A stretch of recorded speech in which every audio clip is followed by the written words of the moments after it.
अगले क्रांतिकारी हैं जिनका नाम है बाल मुकुंद बिस्सा। बाल मुकुंद बिस्सा, ठीक है साहब, बहुत ही खतरनाक क्रांतिकारी रहे हैं बाल मुकुंद बिस्सा। तो देखो लाडलो, सबसे पहले तो इनके जन्म की बात करेंगे। जन्म बाल मुकुंद बिस्सा का जो जन्म है वो पीलवा गांव में हुआ था। कौन से गांव में? पीलवा गांव, ठीक है। पीलवा गांव वर्तमान में पड़ता है डीडवाना में। कहां पड़ता है? डीडवाना में, ठीक है। और लाडलो, डीडवाना और कुचामन को क्या बना दिया गया है? नया जिला बना दिया गया है, ठीक है। क्या बना दिया गया है? नया जिला बना दिया गया है।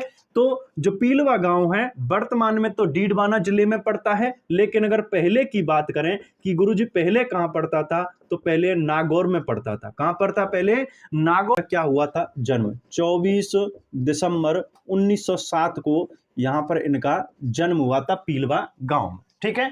देखिए, जन्म इनका डीडवाना में हुआ, ठीक है। पहले कहें तो नागौर में, वर्तमान में कहें तो डीडवाना जिले में हुआ था, ठीक है।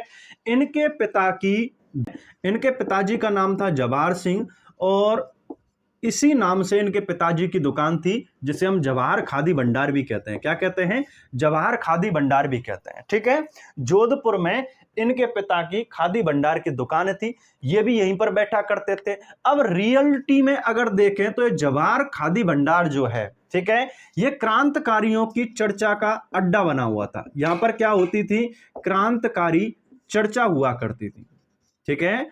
क्रांतिकारी चर्चा हुआ करती थी, क्रांतिकारी सारे यहां पर इकट्ठा होकर के और क्रांतिकारी गतिविधियों के बारे में बातचीत किया करते थे, ठीक है। यानी कि राजनीतिक चर्चाओं का अड्डा बनी हुई थी यह दुकान।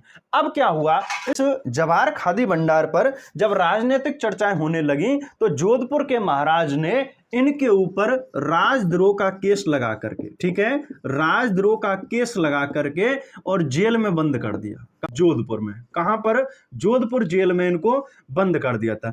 अब लाडलो, यहां क्या हुआ, इन्होंने बाल मुकुंद बिस्सा ने इस जोधपुर जेल में भूख हड़ताल शुरू कर दी। क्या कर दी? भूख हड़ताल, ठीक है। भूख हड़ताल शुरू कर दी थी यहां पर।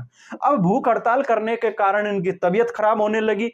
तबीयत खराब होने लगी तो इन्हें हॉस्पिटल में भर्ती कराया गया, और उस समय का जो हॉस्पिटल था उसका नाम था बिड़म अस्पताल। क्या नाम था?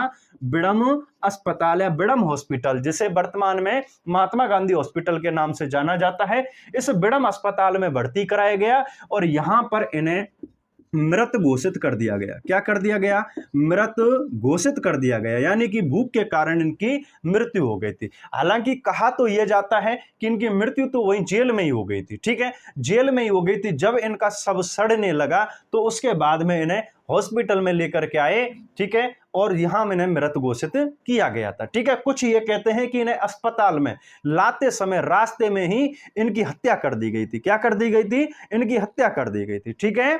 चलिए, तो इन्हें 19 जून 1942 को, ठीक है, 19 जून 1942 को यहां पर मृत घोषित कर दिया गया था, ठीक है। अब लाडलो, ध्यान देना है, इन्होंने जेल में भूख हड़ताल शुरू की थी। अब लाहौर जेल में भगत सिंह का एक मित्र था, एक सहयोगी क्रांतिकारी था जिसका नाम था जतिन दास। क्या नाम था? जतिन दास, ठीक है। उस लाहौर जेल में भगत सिंह के साथी जतिन दास ने भी भूख हड़ताल की थी, ठीक है, और भूख हड़ताल से उसकी क्या हो गई थी? मृत्यु। 63 दिन बाद लाहौर जेल में उसकी मृत्यु हो गई थी। इसी कारण इनकी भी मृत्यु किससे हुई है? भूख हड़ताल से। और इसी कारण इनका एक उपनाम पड़ गया जो कि एग्जाम में बहुत बार पूछा जाता है। इन्हें कहा जाता है राजस्थान का जतिन दास। क्या कहते हैं इनको? राजस्थान का जतिन दास कहकर के इन्हें पुकारते हैं, ठीक है। राजस्थान का जतिन दास कहते हैं। क्यों कहते हैं? क्योंकि भूख हड़ताल के कारण इनकी क्या हुई थी? मृत्यु हुई थी। और भगत सिंह का जो साथी था लाहौर जेल में, उसकी भी मृत्यु कैसे हुई थी? भूख हड़ताल के कारण हुई थी, ठीक है। तो स्क्रीनशॉट लीजिए इसका एक बार।